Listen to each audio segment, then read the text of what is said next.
अरसी की आए दिन मियाँ से लड़ाई हो जाती है। झगड़ा इतना बढ़ जाता है कि अरसी सोचने लगती कि इस आदमी के साथ पूरी जिंदगी कैसे काटेगी। डर लगता है कि कहीं किसी दिन आदिल उसे तलाक ही न दे दे। बड़ी असुरक्षित सी जिंदगी जी रही थी। हर वक्त सीने में धुकधुकी सी लगी रहती। लड़ाई भी ऐसे मुद्दे पर कि कोई सुने तो हंसी निकल जाए। आदिल को सफाई की सनक थी। सनक भी ऐसी वैसी नहीं, बहुत बड़ी। उसे भी और उसकी माँ को भी। वो घर को किसी होटल की तरह चमचमाता हुआ देखना चाहते थे। धूल का कण न मिले कहीं, हर चीज चमकती हुई हो। फर्श पर हर वक्त फिनाइल का पोछा। बाहर से आओ तो लगता कि घर में नहीं किसी अस्पताल में घुसे हों। अरसी यहाँ हर काम को ऐसे संभाल संभाल कर करती थी कि कहीं उससे कोई चूक न हो जाए, कहीं कुछ गिर न जाए, कुछ टूट न जाए। वह किचन को कई कई बार पोंछती कि कहीं पानी की कोई बूंद पड़ी न दिख जाए आदिल को। बेडरूम में कोई कपड़ा, सामान, कागज, अखबार इधर उधर न पड़ा हो। सब कुछ भली भांत व्यवस्थित हो। आदिल के ऑफिस से आते ही वह उसकी हर चीज जल्दी जल्दी करीने से लगा देती ताकि उसके गुस्से से बची रहे। 7 साल हो गए शादी को और अरसी को इंसान से रोबोट बने हुए। वह आज तक इस घर को अपना नहीं समझ पाई। समझे भी कैसे?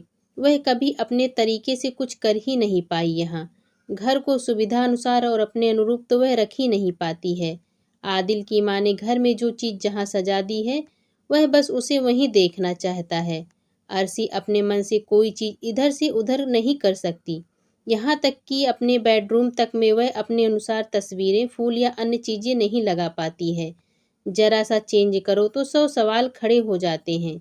यह क्यों किया? इस घर में अरसी खुद को एक नौकरानी समझने लगी है। एक नौकरानी की तरह घर की तमाम चीजों को रोजाना झाड़ पोंछ कर साफ तो करती है, मगर इन्हें बदल कर इनकी जगह कुछ और सजाने का हक उसको नहीं है। शादी के बाद 2 साल तक तो उसे लगता रहा कि शायद एडजस्टमेंट प्रॉब्लम हो रही है।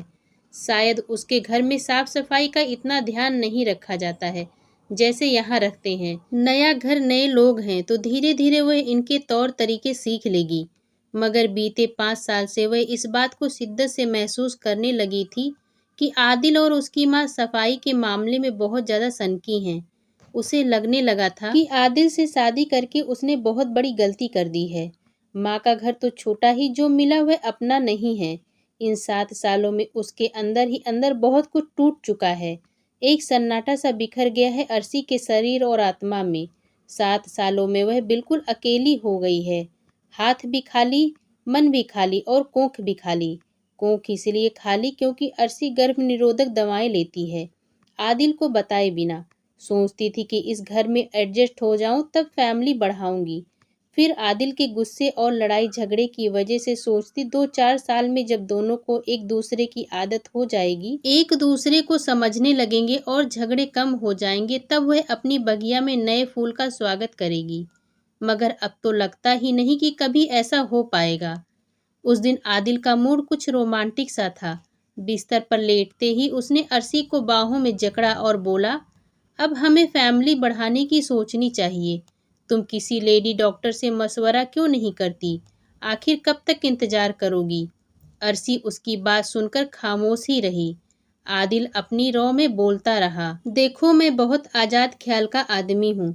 तुम इलाज के चक्कर में अगर नहीं पड़ना चाहती तो हम बच्चा गोद भी ले सकते हैं। अरसी को खामोश देखकर उसे खींच सी हुई।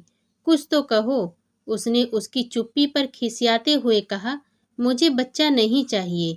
अरसी ने धीरे से जवाब दिया। आदिल इस जवाब पर चौंक कर उठ बैठा।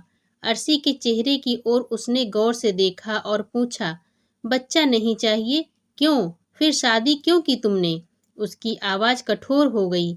अपना घर बनाने के लिए शादी की थी। क्या पता था कि घर नहीं होटल मिलेगा, जहां हर चीज चमचमाती हुई होगी, करीने से रखी हुई, कि मैं उसे हिला भी ना सकूं।